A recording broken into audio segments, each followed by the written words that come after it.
أينما تكونوا يدرككم الموت أينما تكونوا يدرككم الموت ولو كنتم في بروج مشيدة.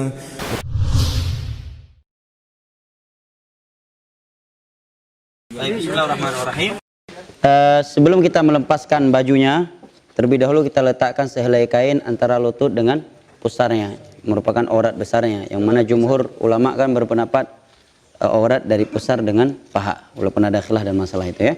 Begini, setelah itu baru kita mulai membuka apakah harus digunting pakaian sesuai dengan kondisi mayat. Setelah itu, maka yang masuk kepada pemandian kata para ulama hanya yang memandikan dan orang yang dibutuhkan oleh dia saja, yang mereka amanah. Karena di beberapa daerah itu ada tempat pemandian yang terbuka umum sehingga semua orang bisa lihat. Sehingga saya di Lombok seperti itu kebiasaannya di beberapa daerah. Itu nggak boleh karena mayat harus dijaga kehormatannya ya, walaupun sudah meninggal. Kita pakai sarung. Setelah itu kita angkat seperti hampir duduk. Digosok-gosok, perutnya boneka perempuan pula ya. Digosok-gosok perutnya. Ya. Sehingga keluar. Yang satunya sambil nyiram. Ya, sambil nyiram sehingga kotorannya langsung turun. Langsung turun digosok, gosok. Ya, sudah. Kemudian mohon maaf kemaluannya sambil ditutup, nggak boleh dilihat. Ya, sambil tertutup dengan menggunakan sehelai kain, ya. Karena hukum asal tidak boleh menyentuh aurat seorang muslim walaupun dia sudah mati, harus dimuliakan. Kira-kira sudah bersih, maka setelah itu dan dipastikan tidak ada lagi kotoran yang akan keluar, maka apa yang dilakukan tadi? Diwudukkan. Mana airnya? Ini perlu disiram langsung nggak? Siram aja ya, biar jelas ya. Baik. Sekarang saya gosok-gosok. Nah, siram yang lain, siram. Ya. Baik, ya. Antum angkat ini mayatnya ya. Baik, ya. Ikan sambil saya gosok-gosok, kotorannya otomatis keluar. Ya, rata-rata tempat pemandian kan dia lebih tinggi bagian kepalanya. Angkat coba ini. Silakan. Ya. Langsung saya atau ganjilnya gitu. Saya ambil gosok, saya siram terus. Ya, saya siram. Ya. Baik. Ya. Kira-kira sudah nggak ada lagi kotoran yang akan keluar. Kemudian kita gosok-gosok kemaluannya sambil kita siram. Ya. Hah? Dubur juga? Belum. Ya. Ya. Setelah itu baru bagian dubur. Ya, dubur tanpa melihat auratnya ya, dengan menggunakan sarung tangan. Ya. Iya, dibalik nampak nanti. Diangkat. Iya, diangkat saja. Ya. Nah, kan disiram dari bawah airnya. Baik. Udah, kira-kira sudah dipastikan kotoran yang nggak ada lagi, maka setelah itu baru diwudukkan. Kita buka sarung tangan kita karena tadi yang kotor, kita wudukkan seperti wuduk salat. Ada niat untuk wudukkan bahan, Ustaz? Apa? Ada diniatkan untuk wuduk bahan. Ya tadi kita udah bismillah dan niat kita memang pemandian jenazah tanpa diucapkan karena niat adalah amalan hati. Baik. Di tangan 3 kali kan? 3 kali kan sunnah. 3 kali. Baik juga nih mayat nggak lawan-lawan. Ya. Baik. Kan mulutnya sudah mungkin berkumur-kumur, maka kata ulama diambil kain basah, dibersihkan giginya, hidungnya. Kok biru nih giginya?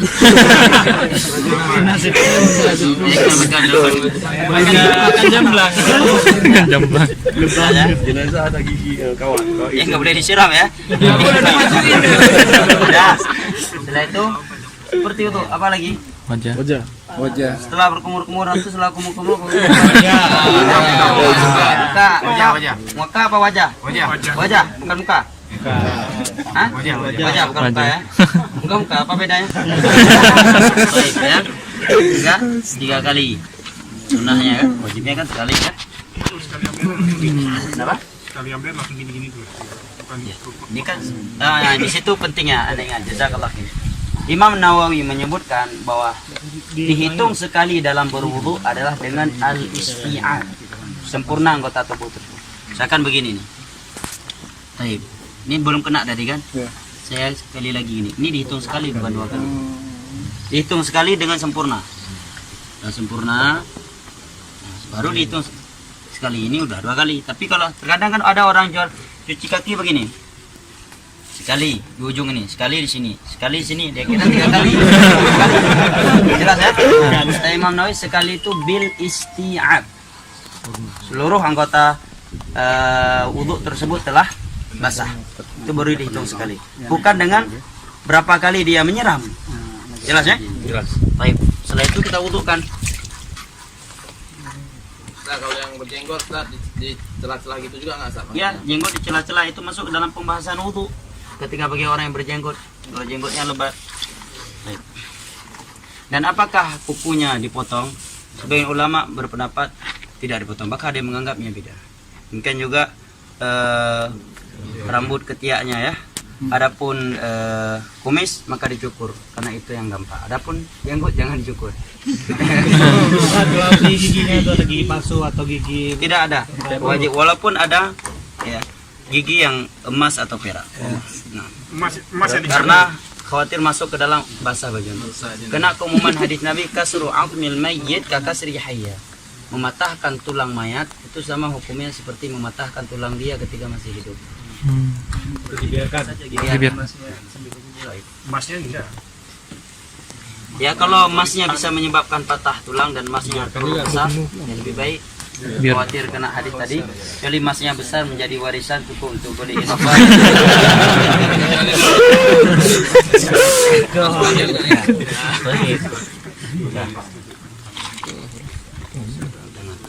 Kemudian kita wudhukan kepala yang seperti wudhu sah. Mulai dari depan. Fa aqbala bihima marratan wahidah, kata sahabat Abdullah bin Zaid al-Mazini kan, dengan 2 tahun tinggal. Selesai. Setelah itu kan semuanya betul sudah sekali. Seringnya orang kita berwudu, anda lihat di masjid-masjid, dia hitung kepalanya pakai pet kan, dengan niat dia. Itu dihitung sekali. Sekali itu dengan isti'ab, semuanya udah basah, itu baru sekali. Kan sering orang di pet kayak gitu kan, set sekali, set 2 kali, set 3 kali, sekali dalam agama ya. Katakan setnya itu dari anak.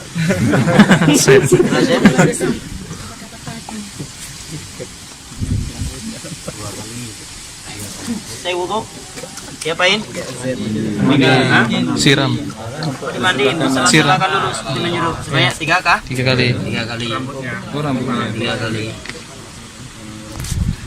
Mungkin kata Syekh di dalam Ahkamul Janaiz. Setelah itu disiram sebanyak berapa kali? 3. Fa'afadha 'ala ra'sihi 3 kali. Ini enggak perlu kanan kepala kan? Setelah itu baru kita Mandi. Ini air sudah bercampur daun bidara atau sabun. Saya bidara ya, sidir bahasa Arabnya. Baik. Kita mandikan. Terwayu patungnya nggak jelas pula diambil. Berada pula.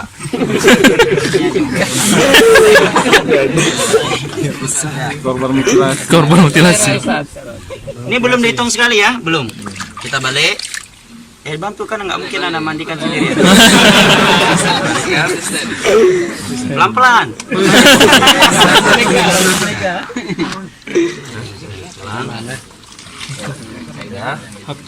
Maka ini udah dihitung berapa? Sekali. Kiri kanan baru dihitung. Sekali.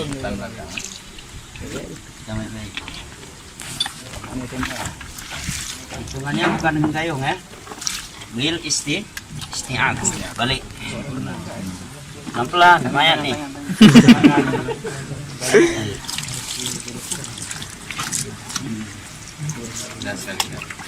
Dah tuh. Sampai berapa kali? 3 kali. Mau lebih? 5. Mau lebih? 7. Mau lebih lagi baru 9. Au aktsar min dzalik in ra'aituna dzalik, kata Nabi kan kepada wanita-wanita mencuci mandikan juga. Kalau lebih dari itu yang penting ganjil. Kemudian yang terakhir batu ambil air kafur. Mana air kafur baru tadi? Tadi udah 7 kali ya. nampak ada kotoran lagi. Nah, kalau ada kotoran lagi, maka diulangi lagi. Wudu lagi. Demikian kata para ulama. Diulangi dari Dan kata para ulama, kalau sebagai ulama menyatakan kalau kotorannya tersebut nggak mungkin bisa ditahan, maka dimasukkan sehelai kain agar kapas, atau sehelai kain agar tidak keluar lagi. Termasuk darah, Ustaz. Kalau darah nggak, karena darah bukanlah pembatal. Wudu saya ulang lagi juga. Wudu ya. diulang dari awal lagi. Dari awal mandinya dan wudunya. Jelas ya? Nah sekarang air kafur. Udah ada ini air kafurnya. Bukan dia sih Berarti kalau 3 kali air yang berkapur barus, yang keberapa? Kelima. Ini udah lah ya, kan?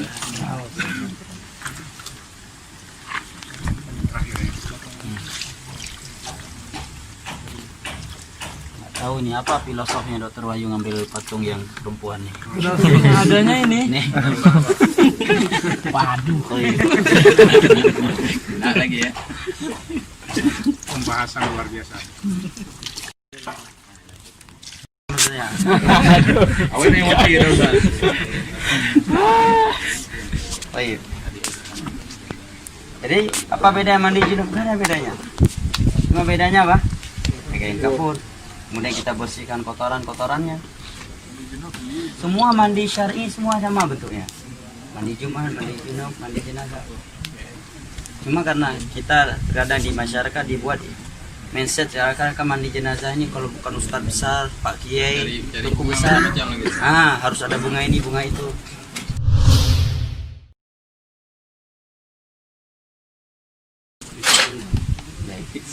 Sudah kain kafannya? Atau ada tempat lain untuk kita taruh kafan misalnya? Di dalam Oh, sini aja. Sini aja. Sini aja langsung. Balik aja. Berarti ini angkat dulu. Kapan? Meja yang mana?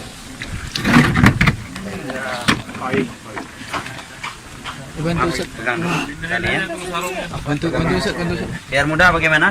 Taruh tadi dulu ya. Tali. Kalau ini tidak ada ketentuan khusus ya dalam masalah ini. Jadi yang diyakini tali yang harus sekian banyak, cara ngikatnya harus di kanan. Karena masyarakat kita ada yang yakini ikatannya itu nggak boleh di sebelah kanan, tapi di sebelah kirinya. Tidak ada ketentuan. Ini Untuk ganjilnya Ustaz itu ada. Kenapa? Yang harus ganjil itu nggak ada. Para ulama menyebutkan ganjil seperti beberapa kitab fikih yang saya baca 5 atau 7 kali. Tapi wallahu alam saya tidak mendapatkan dalil bahwa itu harus ganjil. Wallahu alam. Saya belum dapati, belum berarti tidak ada ya.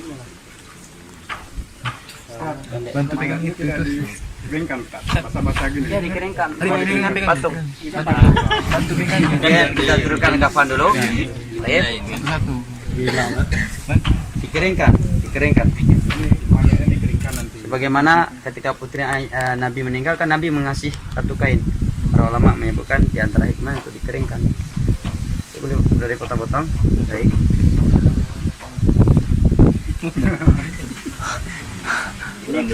Ini talinya terlalu pendek ya. Ada banyak. Baik. Wah. Tiga sudah. 3. Bukan kain kami. Masya Allah. Ini tadi udah dikeringkan. Tutup semua tak nggak bisa ditempel gini tak? Apa itu? Nggak ditindih kainnya, bisa dilenggangkan gitu. Tutup semua insya Allah. Kalau gini kan nggak tutup semua kan? Enggak, kalau di begitu kan nanti mudah lepas. Yang jelas kafan untuk menutupi seluruh mayat, tidak ada ketentuan. Dan rata-rata kafan ini ukuran normal. Yang selama ini anak yang pernah anak mengkafarkan, anak melahirkan langsung begini, tidak dibesar-besarkan. Allah Allah. Baik, ini tadi udah dikeringkan, kainnya udah diganti ya, udah diganti. Baik, kita udah ganti kain kering, jadi buka dulu nampak auratnya. Ini udah nggak ada pakaian tentunya kan? Ini kain kafan dianjurkan memberikan banyak minyak wangi. Ya, ada beberapa asar dari para sahabat Nabi agar meletakkan kapas yang telah diberi wangian di anggota sujud. Tapi Syekh Albani menyebutkan memasukkan kapas yang sudah diberi wangian ke duburnya, di mata dan hidungnya. itu tidak ada dalil. Ya, dalam satu iya ini. Jelas ya. Tapi pada anggota wudu, anggota sujud itu ada acara dari beberapa sahabat tadi. Dan secara umum adalah memperbanyak minyak wangi. Bahkan sebagai ulama menyatakan andai kata seluruh kain kafan diberikan wangian maka tidak mengapa. Jelas? Baik, sebenarnya ulama menyebutkan juga agar di bagian kemaluannya ini diletakkan kapas yang berbentuk seperti sirwal. Ya, apa hikmahnya? Kapas yang berbentuk celana yang telah diberikan wangian agar tidak mudah nampak kemaluannya dan tidak berbentuk ketika dilipat. Walaupun secara dalil tidak ada ketentuan yang seperti itu. Jelas ya? Kan dan saya kira rata-rata di masyarakat kita juga begitu. Saya lihat kemarin ketika sepupu saya di kapas terus ini dibentukkan seperti celana yang tidak bersambung kan. Di bawahnya juga demikian. Di antara hikmahnya yaitu kemaluannya tidak nampak nantinya. Kemudian kotoran pun kalau andai kata keluar pas ini tertahan dengan itu, tidak menembus kafan. Maka dilipat. Terus tangannya ada buat. Sebagai ulama berpendapat untuk sedekapkan, tapi yang rajih tidak ada dalilnya. Andai kata ada dalilnya, Nabi memerintahkan putri beliau. Karena kaidah ta'khirul bayan an waqtil hajah la yajuz. Tidak mungkin bagi Nabi menunda penjelasan di saat dibutuhkan. Waktu itu mereka sedang memandikan putri beliau. Nabi tidak menyatakan harus dibentukkan salat. Kalau ada yang berkata, agar bertemu dalam keadaan bentuk salat, berarti itu istihsan. Istihsan bukan sumber agama. Sumber hukum Al-Quran dan hadis. Cabang dari itu ijma, qiyas dan ijma dan qiyas yang sahih. Jelas ya? Bahkan sebagian ulama menyatakan dengan kita sedekapkan, dikhawatirkan akan mematahkan tulang dia. Sehingga kita khawatir terancam dengan hadis Nabi yang menyebutkan mematahkan tulang mayat dosanya seperti mematahkan tulang orang yang masih hidup. Ya. Dan andai kata ini dianjurkan untuk membentukkan sedekah, pasti ada anjuran dari Nabi. Apalagi kematian di masa Nabi enggak satu kejadiannya. Banyak, ya kan? Hampir tiap bulan ada yang meninggal misalkan. Tapi tidak ada penjelasan itu. Menunjukkan tidak ada. Mengikuti sunnah lebih baik daripada ya melakukan sesuatu tidak ada. Setelah itu sudah muasar ya? Segerakan. Yep. Segerakan mayat. Juga, ini tarik yang kuat ya. Ya cukup. Oke. Kemudian. Kemudian diikat.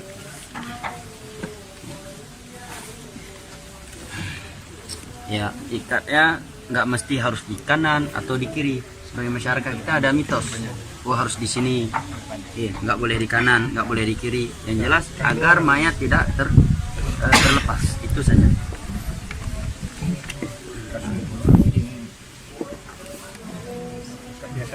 Yang paling ujung.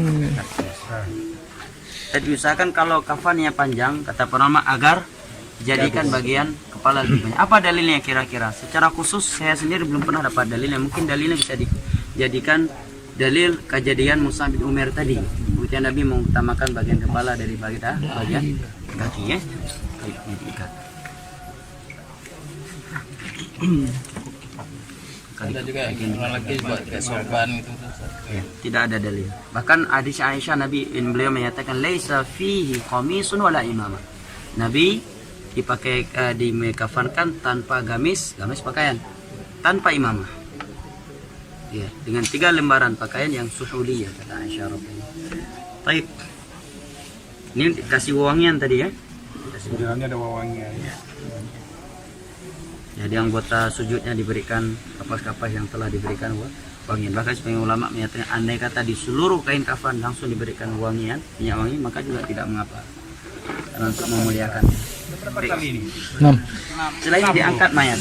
Dan mengangkat mayat tidak ada harus dengan tandu khusus. Intinya yang memudahkan. Bahkan kalau kami di Yaman terkadang mayat langsung kayak gini, apalagi mayat anak kecil langsung begini kami bawa ke pemakaman. Tapi supaya tidak memunculkan fitnah besar ya, karena pernah waktu satu tempat ada yang bawa mayat nggak pakai tutup itu, ribut sekampung. Sekarang kita bawa cara menurunkan jenazah.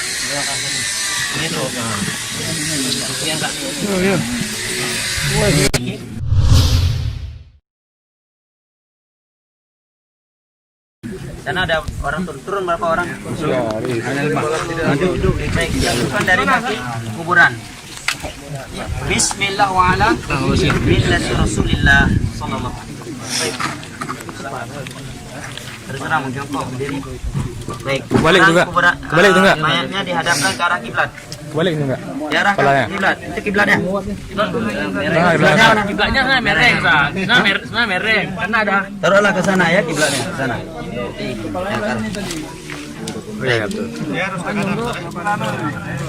Oh iya.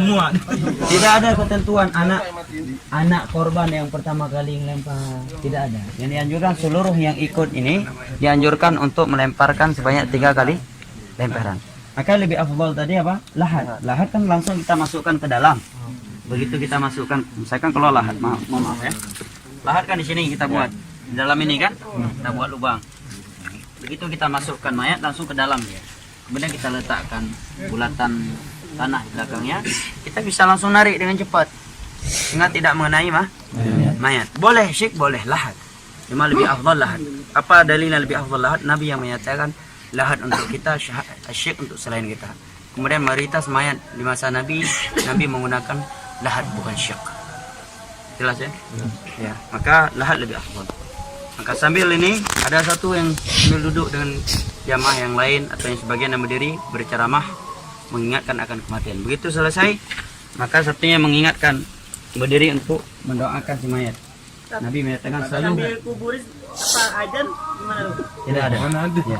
Tidak ada azan dan itu salah satu bid'ah. Tidak ada satupun mazhab yang mengadankan. Ya, demikian juga talqin mayat ya. Karena sekarang secara logika dia sekarang udah masuk ke alam barzakh, alam pembalasan. Berarti kalau kita mentalkinkan dia, kemudian dia menjawab, berarti masih ada kesempatan untuk beramal dong. Lalu apa maknanya orang kalau udah mati putus sudah kesempatan untuk beramal? Kalau kita ada manfaat talqin, nanti kalau datang ditanya jawab begini, begitu.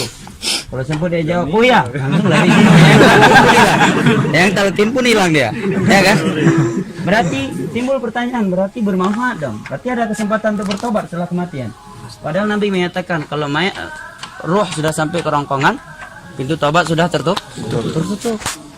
Berarti bertentangan dengan mana hadis tersebut. Lebih dari itu Nabi tidak pernah mentalkin anaknya meninggal Ibrahim, cucunya, putrinya, para sahabat yang lain, demikian juga para tabi'in. Di sana ada yang beralasan membaca Al-Quran di atas kuburan, yaitu perbuatan Amr bin As. Riwayat Imam Muslim. Tetapi para ulama menyatakan ini anjuran individu sahabat. Perbuatan sahabat bukan sumber hukum. Apalagi perbuatan individu sahabat yang menyelisih mayoritas para sahabat. Khulafa ar-Rasyidun tidak melakukannya. Mayoritas para sahabat tidak melakukannya. Cuma beliau yang meriwayatkan, mewasiatkan agar dibacakan Al-Quran di atas kuburan beliau. Itu perbuatan individu yang diselisih oleh para sahabat Nabi. Yang lainnya tidak melakukannya. Kemudian kata para ulama, masyarakat kita sekarang sudah baca Al-Quran terus kuburan, ditender lagi kuburannya, lebih parah lagi. Ya, bayar, ya, dan seterusnya. Maka selesai dikuburkan, selesai pula ceramah. Kemudian salah satu mengingatkan, doakan saudara kita, dia sekarang akan ditanya dan mohonlah kepada Allah agar dia dikokohkan dalam kuburnya. Setelah itu pulang, selesai. Setelah itu baru ada anjuran untuk bertakziah. Selesai penguburan, nggak ada yang sulit. Ustaz, kalau ini kuburan kan biasanya ada ini Ustaz kejadian berair Ustaz. Itu boleh nggak dibuat kayak peti itu? Bahkan sebagian para ulama menyatakan kalau Syafi'iyah malah keras, nggak boleh ada hal-hal yang bersifat kayu. Kenapa kalau ada air? Andai kata sekarang ini bersih, besok datang tsunami kena air juga. Sekarang kering, seminggu setelah itu ada tsunami, kena air juga. Dan itulah makna firman Allah, kami ciptakan mereka dari tanah, kami kembalikan ke tanah. Jadi tenggelamkan aja langsung Ustaz. Kalau airnya ya, Ada air kan terapung mungkin Ustaz, airnya nanti. nggak mungkin terapung. Kecuali boneka seperti ini yang Ustaz, kecuali airnya bisa dihilangkan. biasanya kan atasnya dikasih papan itu gimana Ustaz? Makanya bilang tadi, ulama Syafi'iyah berpendapat tidak boleh. Karena di masa Nabi juga ada papan, tapi mereka langsung. Bahkan itu menyelisih keumuman ayat dan hadis. Kami kembalikan mereka ke tanah, kami ciptakan dari tanah dan kembalikan ke tanah. Berarti kalau ada papan dan kami kembalikan mereka ke papan. Hah? Tikar pandan juga ditarik karena yang pakaian yang dibawa oleh mayat satu-satunya adalah kafannya. Adalah kafannya. Itulah makna, disitulah kita akan tertegur. Walaupun kita hebat di dunia, rupanya pakaian tok kafan dan di dalam bawah tanah liat kita dimasukkan. Bahkan sebagai ulama Syafi'i ada yang berasio. Kalau ada paparnya nanti kalau diadab akan terbakar. Tapi ini dibantah oleh ulama, ini masalah gaib, nggak bisa dikiaskan api yang ada di dunia. Baik, kemudian boleh meletakkan tanda-tanda kuburan seperti satu batu atau dua, dan kuburan tidak boleh lebih dari satu jengkal, dan tidak boleh diberi nama dan kapur. Dan itu sepakat ulama. Hadis Jabir, Nabi melarang untuk diberi kapur dan ditulis kuburan. Jelas ya? Bahkan Imam Syafi'i juga melarang keras. Jadi yang kapuri bukan mazhab Syafi'i. Makanya kita lihat ke Baqi, kita nggak bisa lihat mana kuburan Utsman, mana kuburan sahabat yang lain. Semuanya tidak ada. Raja yang mana kuburan raja, mana rakyat jelata di Saudi Arabia, nggak bisa kita bedakan.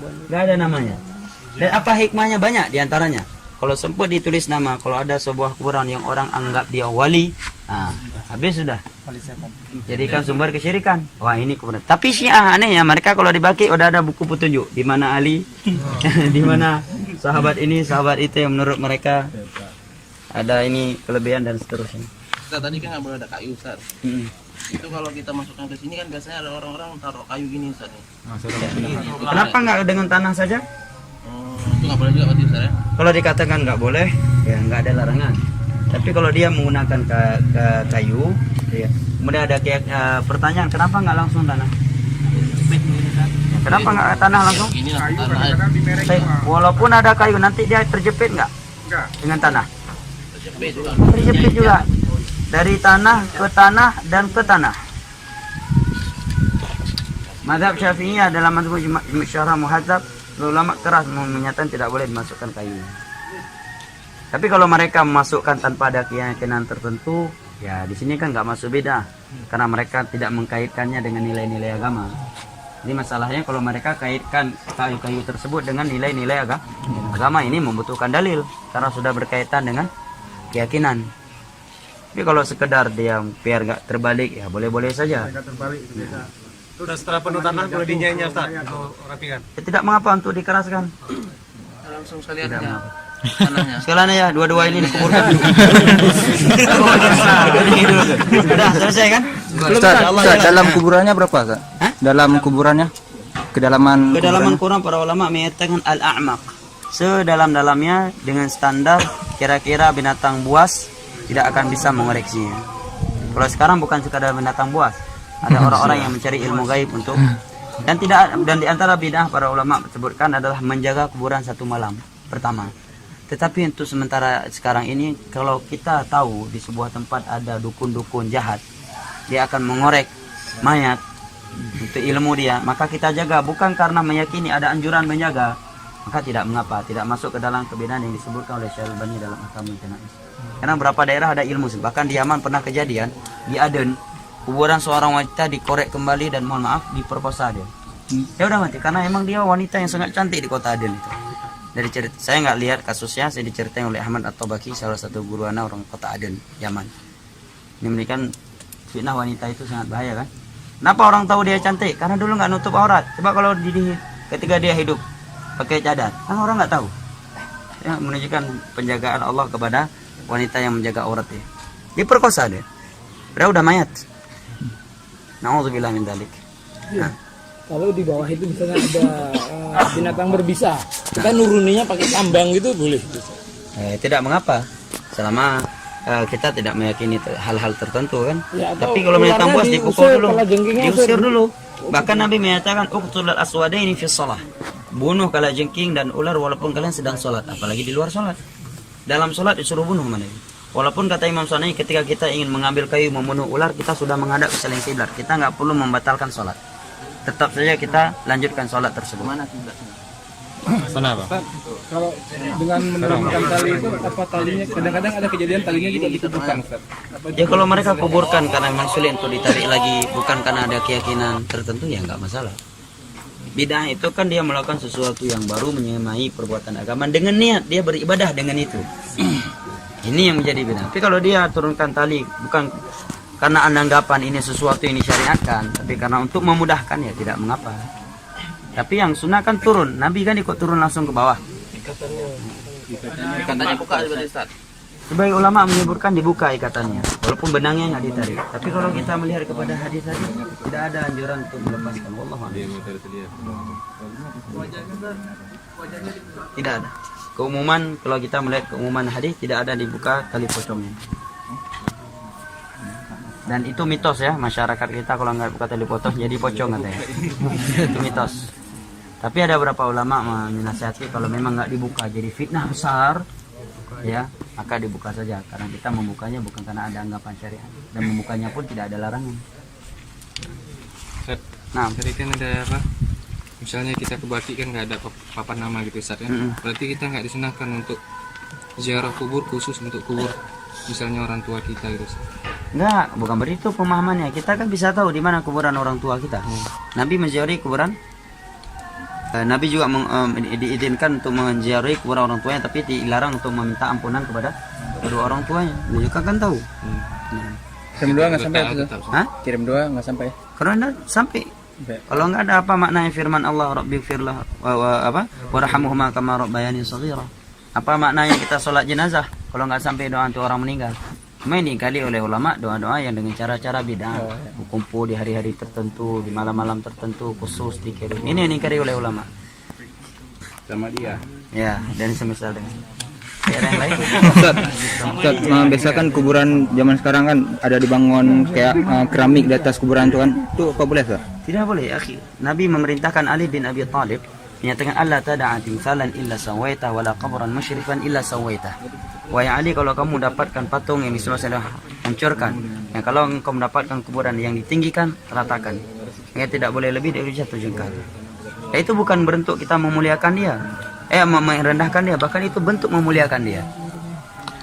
Karena apa manfaatnya kita buang keramik? Habis 10 juta, mending 10 juta kita sedekahkan tunai yatim dengan niat orang tua kita. Sampai pahala ke dia. Jengkal itu maksudnya tanah doang Jengkal, ya tanah, tumpukan tanah. Kalau di sana yang ditinggikan Ustaz. Turuk pohon sebagian Syekh Albani menyebutkan itu salah satu bid'ah. Pertanyaan yang bagus. Pohon-pohon hijau. Ya. Ada yang meyakini supaya nggak diadab, mengkiaskan kepada perbuatan Nabi kepada 2 kuburan yang sedang diadab pelakunya. Nabi meletakkan pelepah kurma yang basah. Kata Nabi, la'allahuma yukhaffafu la'allahu yukhaffafu anhuma ma lam yabasa. Mudah-mudahan adab mereka diringankan selama daun tersebut belum kering. Para ulama menjawab dengan beberapa jawaban. Yang pertama, Nabi meletakkan bukan ditancap. Kalau tadi bak apa yang kampung Lawah. Bak nawa apa bak lawa? Bukan lawa. Nawa Beladih nawa. Bak lawa. Apa bahasa Indonesia? Dijawab pakai bak pohon jarah. Yang bergetah tuh. Pohon jarah. Itu bukan pelepah kurma. Kalau mau diambil dari tadi. 1. Kedua, Nabi nggak menancapkan. Ya, meletakkan pelepah. Ya. Kemudian kata para ulama itu khusus dari perbuatan Nabi. Tidak bisa ditiru orang lain. Buktinya apa? Setelah Nabi meninggal, para sahabat tidak melakukannya. Ketiga, kita nggak tahu ini kuburan sedang diadab. Kalau Nabi tadi tahu itu sedang diadab. Nah, kalau kita langsung meletakkan kepada kuburan yang ada, berarti secara tidak langsung kita mengumumkan kepada orang bahwa ini orang sedang diadab. Iya kan? Yes. Nanti kan diberitahukan oleh Allah itu sedang diadab. Kalau Anda berarti memberitahukan sama orang ini sedang diadab nih kuburan. Ya. Jelas ya? Ini masalah gaib, tidak ada yang mengetahui kecuali Allah. Nabi dapat wahyu dari Allah. Nah, wallahu a'lam bishawab. Ada yang lain? Ustaz, kuburan Nabi kenapa bisa di masjid Ustaz? Baik, Ahsan, pertanyaan sangat bagus. Nah, kuburan Nabi bukan di masjid, tetapi di kamarnya Aisyah. Karena khusus mereka para nabi di mana mereka meninggal, di situ mereka dikuburkan, tidak boleh dipindahkan. Kemudian di masa Abdul Malik bin Marwan masjid diperluaskan. Di masa Utsman diluaskan. Tapi bagian kamarnya Aisyah tetap nggak diperluaskan supaya nggak masuk kamar kuburan Nabi. Zaman Abdul Malik bin Marwan diperluaskan. Dan para ulama mengingkari, tapi mereka tidak bisa mengingkari dengan keras karena unsur pedang di leher supaya tidak terjadi pertumpahan darah yang lebih besar.